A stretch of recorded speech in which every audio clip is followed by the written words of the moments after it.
From the Selective servicesystem.gov. This page is about conscientious objectors. Let me read it for you. All conscientious objectors are required to register. Today, all conscientious objectors are required to register with the Selective Service System. A conscientious objector is one who is opposed to serving in the armed forces and or bearing arms on the grounds of moral or religious principles. In the event of a draft, how to apply. In general, once a man gets a notice that he has been found qualified for military service, he has the opportunity to make a claim for classification as a conscientious objector, CO. A registrant making a claim for conscientious objection is required to appear before his local board to explain his beliefs. He may provide written documentation or include personal appearances by people he knows who can attest to his claims. His written statement might explain how he arrived at his beliefs and the influence his beliefs have had on how he lives his life.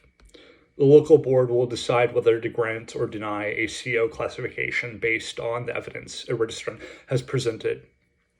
A man may appeal a local board's decision to a Selective Service District Appeal Board.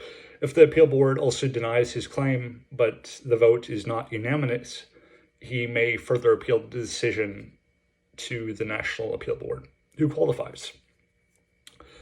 Beliefs which qualify a registrant for CO status may be religious in nature, but don't have to be. Beliefs may be moral or ethical. However, a man's reasons for not wanting to participate in a war must not be based on politics, expediency, or self-interest. In general, the man's lifestyle prior to making his claim must reflect his current claims. Service as a conscientious objector. Two types of service are available to conscientious objectors, and the type of assigned is determined by the individual's specific beliefs. The person who is opposed to any form of military service will be assigned to an alternative service described below. The person whose beliefs allow him to serve in the military but in a non-combatant capacity will serve in the armed forces but will not be assigned training or duties that include using weapons.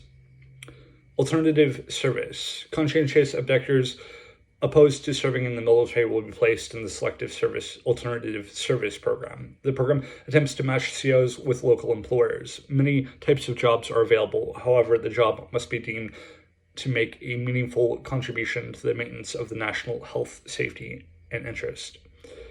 Examples of alternative service are jobs in conservation, caring for the very young or very old, education, healthcare.